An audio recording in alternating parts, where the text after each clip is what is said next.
Hey guys, these are your notes for related rates, and Monday night I will be giving you a quiz on them on Schoology. So if you could open up your packet, the quiz comes right from the notes. So this is our first basically section where we start doing some word problems with what we've been doing, and so these word problems are going to involve derivatives, and the very first category of them are called related rates. And what a related rate is they're just two or more quantities that change with respect to time. So there's some situation that when time goes by, multiple things are changing, and it's very applicable. So here's a very basic situation, but it says if a circle has a radius that is changing at a rate of 2 centimeters per second. So maybe a situation involving that is like when a pebble is thrown into the lake and it makes these concentric circles. There's two things changing with respect to time: the area of the circle and the radius of the circle. So we call those related rates.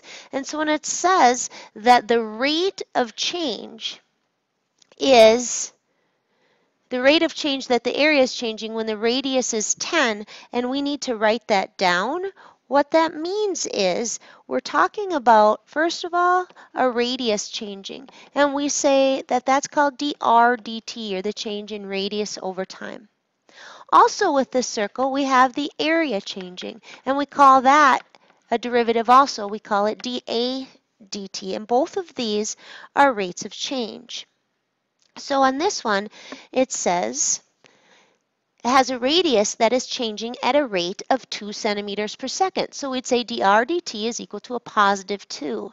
And then it says to find the rate that the area is changing. So we'd say, okay, I need to find dA dt when the radius is 10. And we're not going to do that one yet. I just kind of want you to get used to the notation here. So what we're going to do is have a little practice down here, just writing some stuff before we go do a problem. So it says here, you need to recognize when you're dealing with a related rates problem. They're pretty easy to spot. But suppose this one says the radius is increasing 1 millimeter per second. And that means that we would say, just like this, dr dt is equal to 1. And increasing generally means, or always means, that our rate is positive. Decreasing or shrinking or losing, that type of thing, means that our rate is negative.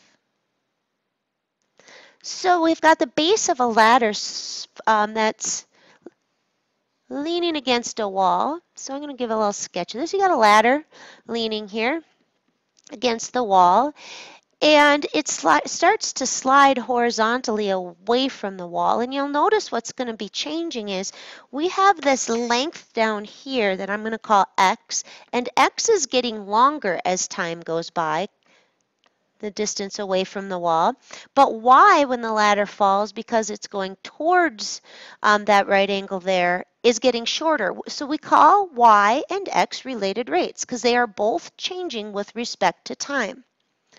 So when it says that the base of the ladder slides horizontally away from the wall at 2 feet per second, that's a rate. That per is a dead giveaway for the fraction bar.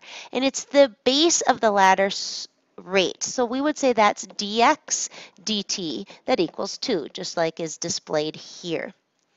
On this one, we would say dy dt, we do not know it because it wasn't given, but because it's shrinking, dy dt is going to be some negative number.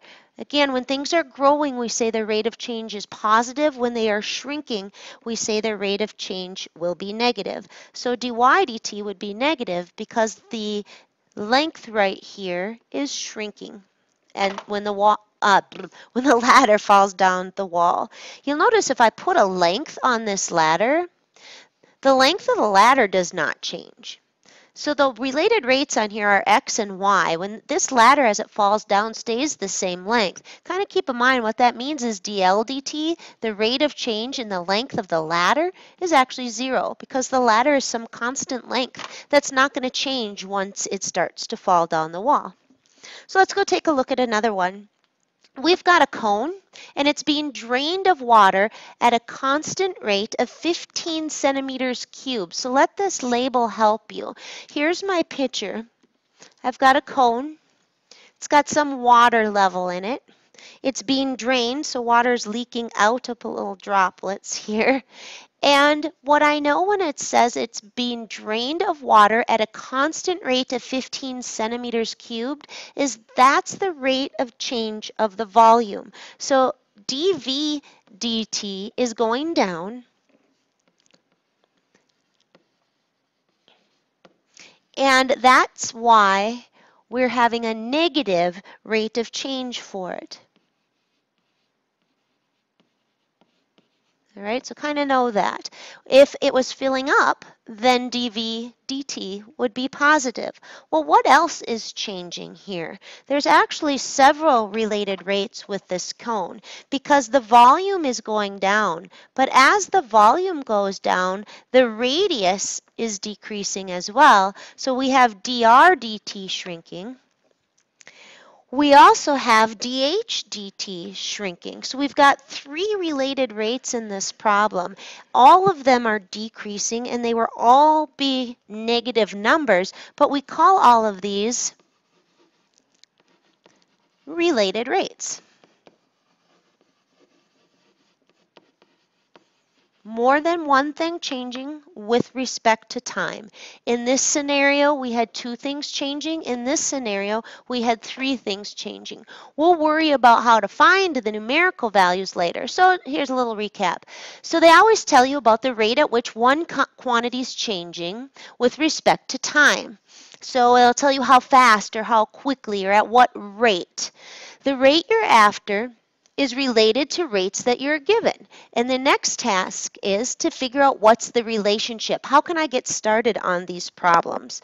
So right down in here, it says your job is to develop a relationship. Really what that means is when it says develop a relationship, really, let's circle that. The relationship between the quantities is also going to be known as an equation or a formula, an equation or formula. So you're going to need, I'm writing messy here today. You're going to need an equation or a formula that relates everything that's going on over time. And this is usually the tricky part, but you'll get used to it as you work a lot of them out. Again, the key is to find the relationship between what you are given and we are going to call what we are given G. We're actually going to write G, and we're going to explicitly state everything that the problem gives us. We can even call that writing a G statement. And what we are trying to find.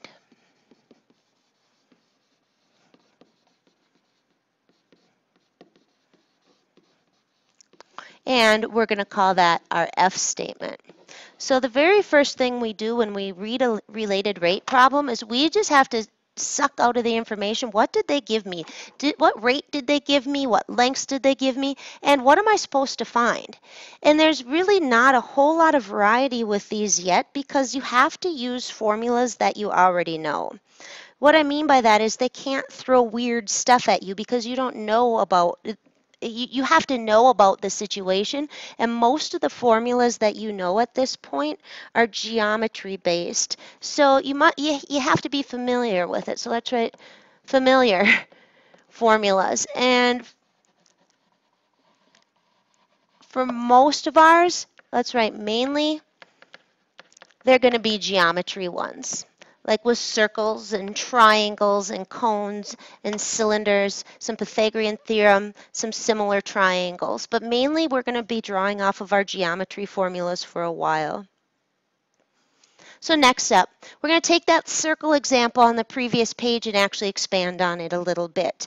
So let's go read the question again. The radius of a particular circle increases. This is a rate that they're giving me, 1 millimeter each second. The rates usually have the word per or each in it. That would go in what I call my given statement. I would write that dr dt is equal to 1 millimeter. Again, it's positive because we're having the circle grow or increase. As a result, its area changes. That's the related rate. The question is, how fast is its area changing? So I am being asked to find the rate at which the area is changing. And then it says at some particular instant, but I'm going to actually replace that. Let's say when R reaches 5 centimeters. So you're going to figure out once this R gets out to 5 centimeters, how is the area changing? And this is how we write that statement. This would be read, I need to find the rate at which the area is changing when the radius reaches 5 centimeters. So once you distinguish that and you figure out what am I given and what do I need to find, the next thing we need to do is write an equation that relates the information. And this is talking about area of a circle. And again, I said it's going to draw off a formula as you already know. So our relationship between the quantities is that the area is equal to pi times the radius squared. And they'll either be easy ones that you know or you'll be given them. All right. So this is the first couple steps in the problem. Notice what I've got here. I've got a nice sketch. I've sucked out what did they give me, what do I need to find, and what's the relationship? What's the formula that goes with the picture? Once I have that all set up, this is where I call this start the clock ticking. And what that means is you're going to take the derivative with respect to time. What that means is I'm going to start increasing that radius over time. And as I do, the radius is growing and the area of the circle is growing. So right here, when I take the derivative, I call that start the clock ticking. I take the derivative of both sides with respect to time. And keep in mind, I want to find dA dt when r is 5. So sometimes it helps to put an f over what you're being asked to find so you realize, okay, that's what I need to solve for. So when I take the derivative of the right-hand side, pi is a constant and it comes out front.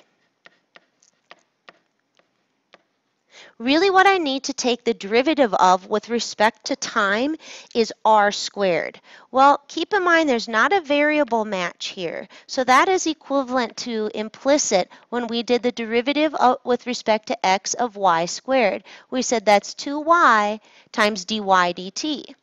Well, that's exactly what's going to happen over here. The derivative of r squared is twice r times the rate of change of the radius. Don't call it r prime. Call it dr dt. For these word problems, I like you to see that formal notation. Remember, I'm being asked to find the rate of change the minute the radius is 5. So what I do is I say, okay, I started that clock ticking by taking the derivative, but I'm going to stop it as soon as the radius reaches 5. So what I do is I go up here and I leave my pi. I leave my 2, in goes a 5, and remember this was given to me. It was 1.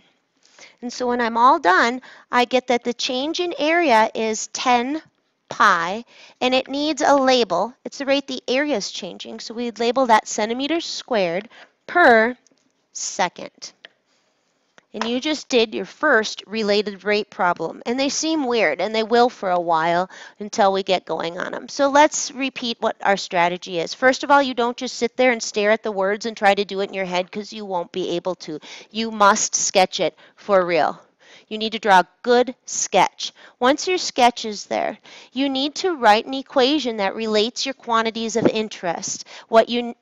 And by quantities of interest, whatever you decided you needed to find and whatever you were given, what relates all that stuff together? Then it says, be sure to label as a variable anything changing. Anything that's changing over time gets a variable. Everything else is a constant. But here's the deal. Of the numbers that they are giving you, only constants go on your picture. You'll notice on that previous example, it told me the radius was 5, but that didn't go on my picture because the radius was changing. And so it wasn't a constant, and so it won't go on my picture. We'll do one on the next page so you can see exactly what that means. But that's important, and it should go in bold letters. For your equation, usually you're going to have some simple geometry for now because that's really all we know. Or if you're looking for an angle, you'll use a trig function. The Pythagorean theorem's huge. We'll be using that a lot. So remember that's a squared plus b squared equals c squared, but we're going to call them x, y, and z because it's a little bit easier to think of this as x movement, this is y movement. Also along with that, this is usually used for like ladder problems, when ladders are falling, or distances like with planes flying and at a certain altitude. Pythagorean theorem's a big one. You'll also have some similar triangles that you're working with. So remember the equation that you can write for similar triangle situations. This would be like maybe, a lot of times they'll have like a guy walking away, and this will be a light pole, and he'll have a shadow, and it'll ask you like the rate that his shadow's growing or something. But you have to recognize that you have similar triangles because the formula you'll set up, let's label these A, B, C, and D, is a proportion. You would say the man's height to the height of the pole is equal to this length of the triangle, which is D, over the length of the whole bottom, which is C plus D. This would be a formula or an equation relating those quantities in my picture. But again, most frequently, you will use the geometry formulas you've been given. Most frequently. Again, this can be done with anything changing over time, and it's used a lot in the sciences, but for now, because this is math class, we have to use our math formulas for a while. Step 3. All right, so let's go back. You got your picture drawn. You've decided what you're given, what you need to know. You've decided a relationship between those, and you've written a formula. And in that formula and on that picture, the only numbers that go into it is anything that remains constant, and it's all set. Then what you do is you start the clock ticking. What that means is you take the derivative with respect to time of both sides of the equation. And it says solve for the quantity you're after. All right, and here's the key to this. If you are missing more than one quantity,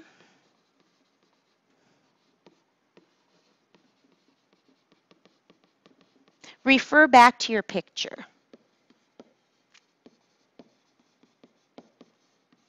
Because usually you can find the other one from your diagram. So a picture or sketch, diagram, whatever word you want to use. All right, so number 3 really causes the most problem mathematically because of that chain rule that's going on there when we're taking the derivatives with respect to time. So let's have a discussion here.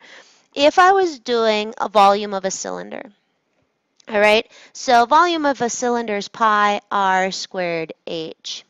And maybe it's a coffee pot filling up with coffee, and as it fills up, the height is changing, the radius is actually constant, and the volume is changing. But suppose I need to take the derivative of this with respect to time. This right here has a constant in it, which we should always pull those constants out front, constant multiple rule. This right here is a product. It's a product which needs the product rule. Well, watch when I do that. I do first, which is r squared, the derivative of the second we're going to call dh dt, plus the second function, which is h, times the derivative of the first, which is 2r, but again, there's not a variable match here, so r is itself a function of time, and we multiply by dr dt. This right here used the product rule and the chain rule. It's just you doing it without the x's and the y's, so it becomes a little bit trickier. So we're just going to do one example, and this will be like number 25 in your homework, but you won't get that homework assignment until tomorrow. So we're going to go through one of the most famous related rate problems when you first learn calculus. It's called the falling ladder example. So I'm going to pretend this picture wasn't here, and we're going to start from the get-go. So we read the question. A 10-foot ladder leans against a wall. There's my picture. My ladder is 10 feet, and that is not changing, so it can go on my picture. Constants can go in your picture.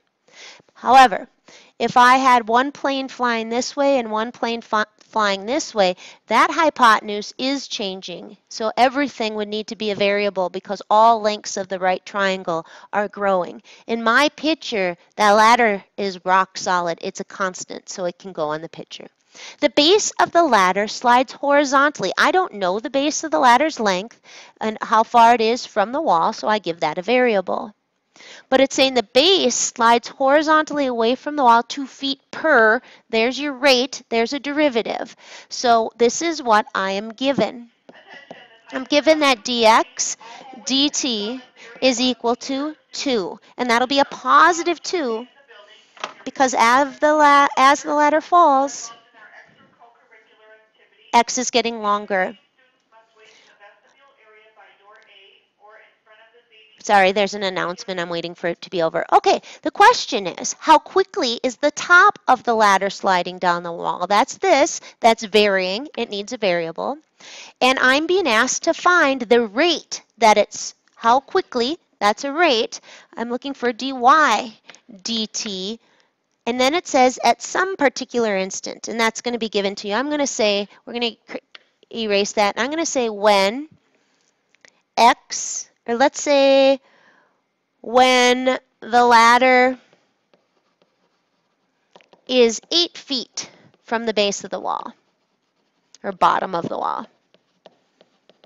So what I'm going to do is I'm going to find the rate that it's falling. Keep in mind, if this were, picture what's happening here. As the ladder slides away from the wall, it's going to fall faster and faster and faster and faster just due to gravity pulling it down faster. I'm going to stop the clock when x equals 8.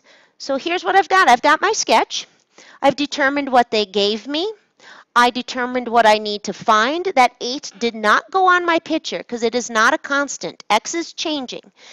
8 is when I'm going to stop the clock. So what do I need now? I need an equation for this relationship, and it's a Pythagorean relationship. So I'm going to say x squared plus y squared equals 10 squared. And this can go in my equation and my picture because it is constant.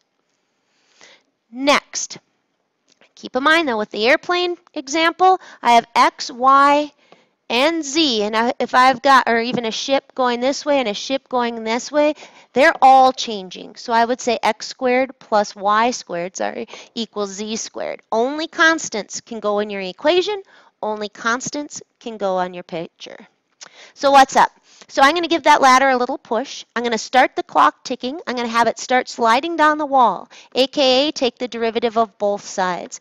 So I have just started that clock ticking. I've just started the ladder falling. The derivative of 100 is 0. Now that should make sense. The rate of change of the ladder's length is 0. It's not going to change. I take the derivatives of both of these with respect to time. The derivative of x squared is twice x, but this is with respect to time. X is also changing with respect to time, or is a function of time. Plus 2y times the rate that it's changing, that's the chain rule, is equal to 0. Right here, you can divide everything by 2, or picture factoring a 2 out and dividing, but these are going to go.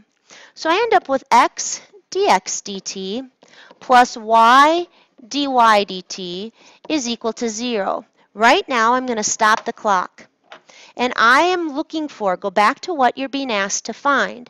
I'm being asked to find dy dt, so I would go put a little f above that. I need to find that when x is 8. So now I stop the clock, x becomes 8. Dx dt was given to me. It was 2. That was in my given. Plus y times dy dt is equal to 0. And this is where we wrote on the previous page, well, I've got 2 unknowns in this. And that's when you go back to your picture. Because I should be able to get y. The question was to find dy dt. So there must be enough information from my picture to find y. Remember, I'm going to stop the clock when x is equal to 8. So now that goes on my picture. It didn't go on it originally because it wasn't a constant. X was growing and growing and growing, but I'm going to stop it when it reaches 8 feet from the wall. And can I then get y? And the answer is yes. because 8 squared plus y squared has to equal 10 squared. That would give me y squared is equal to 36, just some easy Pythagorean triple here, and y would equal 6. So at the instant when x is 8, y is going to be 6. So I get 16 plus 6 dy dt is equal to 0. And now I can solve for this. I subtract 16 and I divide by 6. And I get dy dt, the rate of change of y over time, is negative 16/6. And again, that's the rate that y is changing when x was 8. And that notation's not super important, but let's reduce the fraction. Negative 8/3. Now it's a length and it needs a label and it's a rate. So the ladder is falling at a rate of negative 8 feet per second. And I'm going to be done. All we're going to do tomorrow is practice setting these up and solving them. There is no assignment except these notes. There may be a Schoology quiz if I can get it to upload, but I will have let you know that in class. Or go to Schoology and see if there's one in there. It's a quiz on these notes. Have a good one.